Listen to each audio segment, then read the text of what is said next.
Donald Trump just called for the end of the filibuster to try to get the government reopened. And of course, this has a ton of people up in arms saying that he's going against the Constitution, that he's trying to dismantle what's left of democracy. And you even have people on the right, like John Thune, saying that they will absolutely not do this.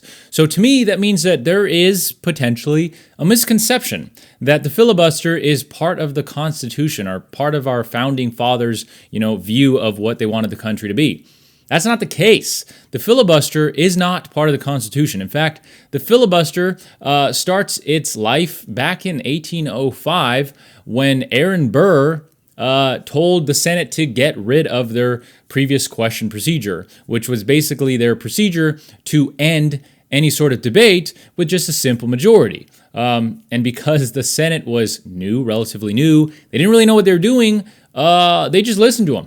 They just did it. They just ended the previous question procedure. Now, that allowed a filibuster to potentially take place. With that said, because they were new and just because the times were different, news traveled slower, everything was different back then.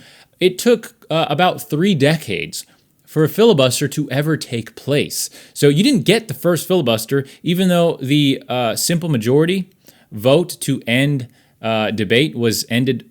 You didn't get it for 3 decades. So, and back then, a filibuster was literally just delaying the actual vote, the 50-50 vote, or the simple majority vote, which still remains today.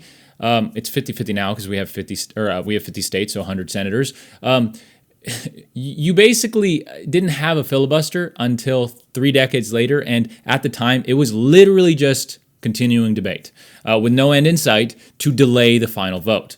Now, this remained the way it was done, and it wasn't used. I mean, like today, it's used all the time. This remained that way until 1917, when Woodrow Wilson wanted to arm merchant vessels to thwart potential German aggression during the First World War.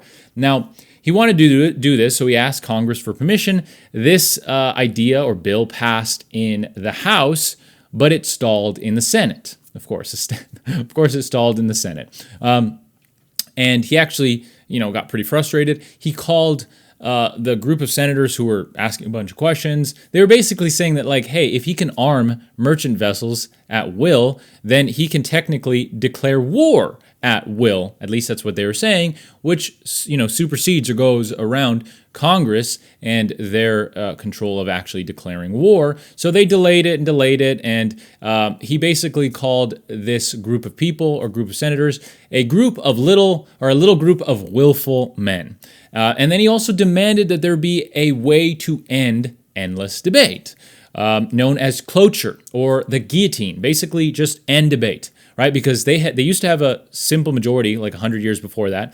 Then that ended, and then since then it was just you could just filibuster anything as long as you could. Back then it was literally actually debating for hours on end.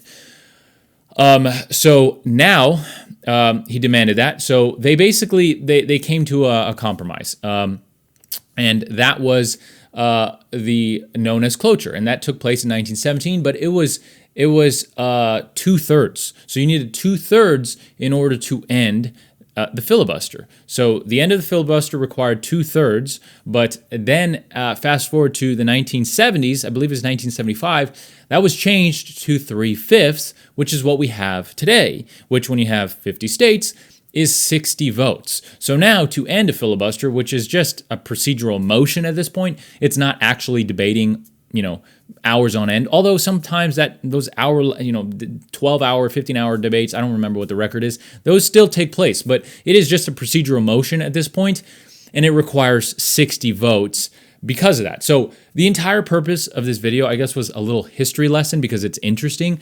It's also to say that because of the politically charged climate that we live in, anything that Donald Trump does is going to be absolutely destroyed by the left as unconstitutional, not democratic, trying to dismantle our institutions. And, as I've said before on this channel, I lean left, okay? But I'm going to call it how I see it, okay? I'm not going to bias myself against everything that Trump does just because it's Trump. I think that's stupid to do. Although it's pretty easy to be against everything that Trump does because most of the stuff he does is absolutely fucking idiotic. But I won't do it simply because it's Trump. I'll do it because the policies are idiotic, primarily in economics. For those of you that don't know, this is my Talk About Anything channel, but my main channel is on economics and finance because my formal education is in that, plus like a decade of experience. You can find that on the main channel, but a lot of his policies are just idiotic. But just because he says something doesn't make it unconstitutional, okay? Just because he tries to do something doesn't make it unconstitutional, or that he's trying to dismantle our institutions. He probably is, to some degree. He's trying to consolidate power, but in this case, a filibuster is not constitutional. It was never constitutional. It was not part of our founding fathers' vision or anything like that. It is a procedure because the Constitution does give each chamber the power to dictate how those procedures actually take place. So as long as those procedures aren't unconstitutional, they can create whatever the fuck they want. A filibuster is one of those things, and cloture, the process of ending that, is also one of those things. But anyways, that's your little history lesson for today. Hope this video was informative. If it was, please consider subscribing. If you look at the content on this channel, you'll see that it's a lot of political stuff because we live in a crazy political world, but it's basically everything. I mean, anything that I think is important, interesting, or that needs to be talked about, you will find it on this channel. We can have a debate. Whether you agree with me or not, civil discourse is very important. So even if you disagree with me, even if you think I'm completely an idiot, that's fine. I wish the internet wasn't so soft. I wish we could have debates back and forth and get heated, because civil debates and civil discourse, as long as it remains nonviolent and with our words, it is so important to the future of this country and to the future of humanity. So I'm all for that. With that said, if you did find this informative, please consider subscribing. It's difficult to grow here on YouTube, so every subscription means the world to me. It truly does. With that said, I hope to see you around for the next video. Probably like tomorrow, the next day. I don't know. It's, they're supposed to be like ever so often, but they've been all the time because there is so much to talk about. With that said, I hope you have a fantastic rest of your day. Take care.